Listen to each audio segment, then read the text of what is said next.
जय गुरु कबीर दास। कबीर साहिब जी अपना तत्व ज्ञान हम लोगों को समझाने के लिए बार बार पृथ्वी पर आते हैं। सत्संग के माध्यम से वाणी बोलकर अपना भेद और तत्व ज्ञान बताते हैं। आज से 623 साल पहले काशी नगर में आए थे। काशी नगर में स्थान स्थान पर अपने शिष्यों के घर सत्संग किया करते थे। दामोदर नाम का एक बहुत बड़ा सेठ काशी शहर में रहता था। उसके कई सुंदर समुंदर में चलने वाले जहाज थे। काशी और आसपास के क्षेत्र के व्यापारी उसके जहाज से सामान दूसरे देशों में लाया ले जाया करते थे। दामोदर सेठ बाहर जहाज में लंबी यात्रा पर गया हुआ था। एक दिन कबीर साहब जी ने दामोदर सेठ के मोहल्ले में सत्संग रख दिया। जिस भक्त आत्मा के घर सत्संग था उसने अपने मोहल्ले के सभी लोगों को सत्संग में आने का निमंत्रण दिया। इसी कड़ी में दामोदर सेठ के घर भी संदेश गया। घर पर सेठ दामोदर की पत्नी धर्मवती थी। धर्मवती एक धार्मिक स्वभाव की औरत थी। पाठ पूजा व अपने इष्ट का स्मरण में व्यस्त रहती थी। वो अक्सर बीमार भी रहा करती थी। धर्मवती सत्संग में गई। कबीर साहब जी के चरणों में अपना मस्तक झुकाया। कबीर साहब जी ने धर्मवती को खुश रहो का आशीर्वाद दिया। कबीर साहब जी अंतर्यामी थे तो सब जानते थे। धर्मवती के आशीर्वाद से शरीर में ठंड महसूस हुई और बीमारी भी ठीक हो गई। धर्मवती ने पता लग गया कि ये कोई साधारण संत नहीं है, कोई अवतारी पुरुष है।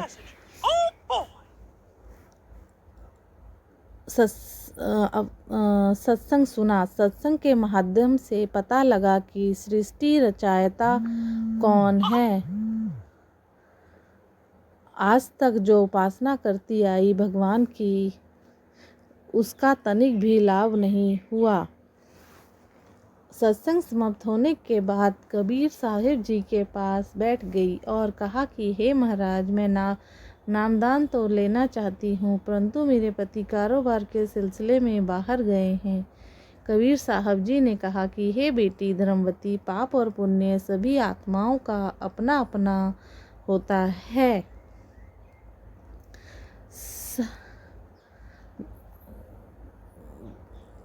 अब अकेले आते हैं और अकेले जाते हैं। सब अपने कार्य में से अगली गति पाते हैं।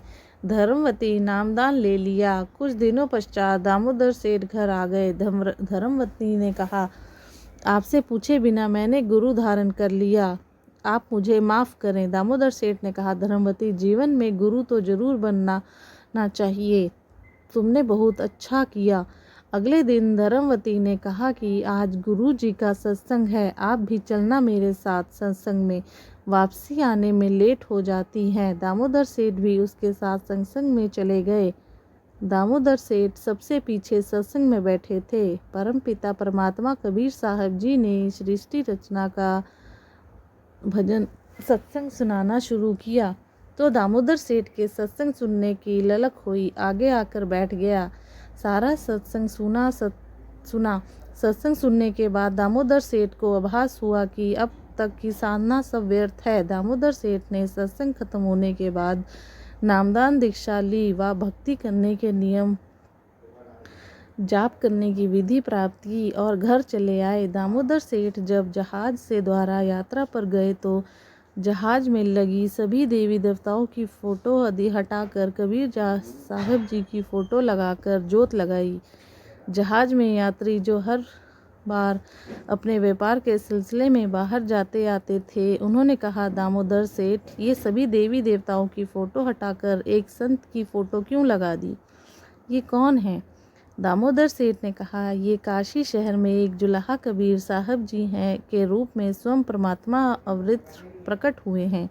इन्होंने मुझ पर बड़ी दया की, अपना नामधन मुझे बख्श दिया। दामोदर सेठ ने सभी यात्री जनों के आगे भूरी भूरी प्रशंसा कबीर साहब जी की कही।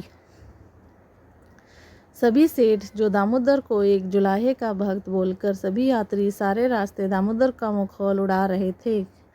कोई कबीर कहाँ कह रहा था, कोई भक्त वह कर कमेंट कर रहे थे। तब एक चक्रवाती तूफान समुंदर में दूर से आता दिखाई दिया। सभी यात्री समझ गए कि ये समुद्री तूफान भारी नुकसान पहुंचा सकता है।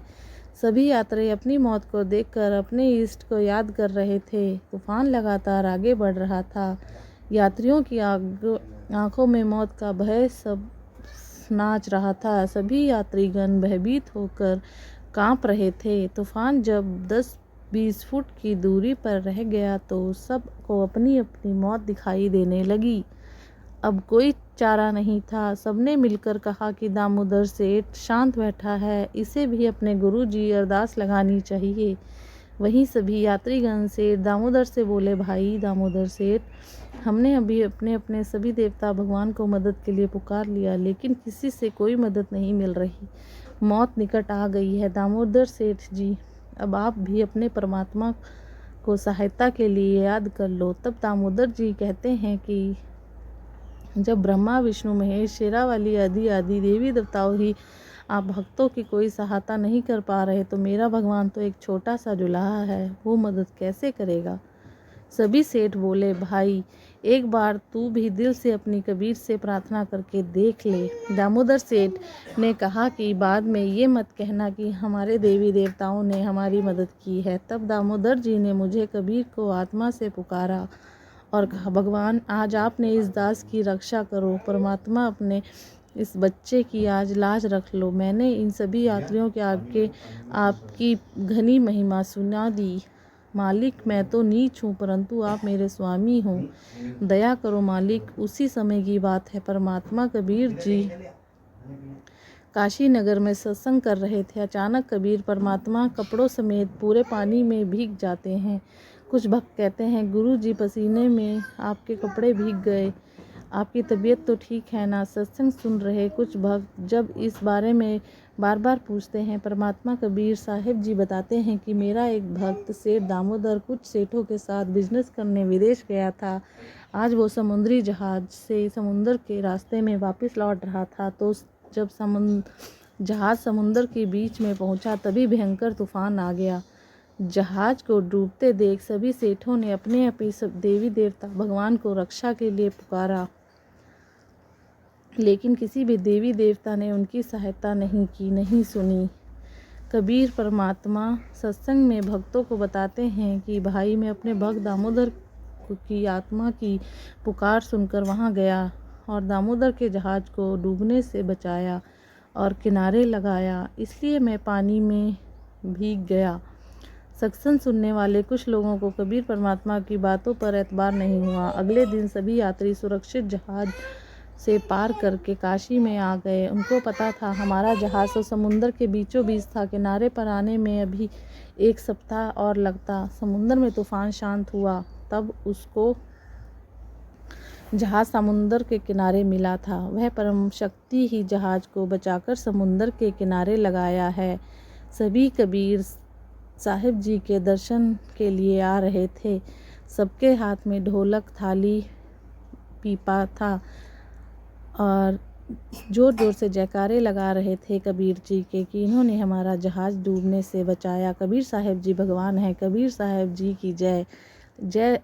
जब आवाज़ सत्संग स्थल पर आने लगी तब कबीर साहब जी ने शिष्य को भेजकर जय गुरु कबीर दास की जय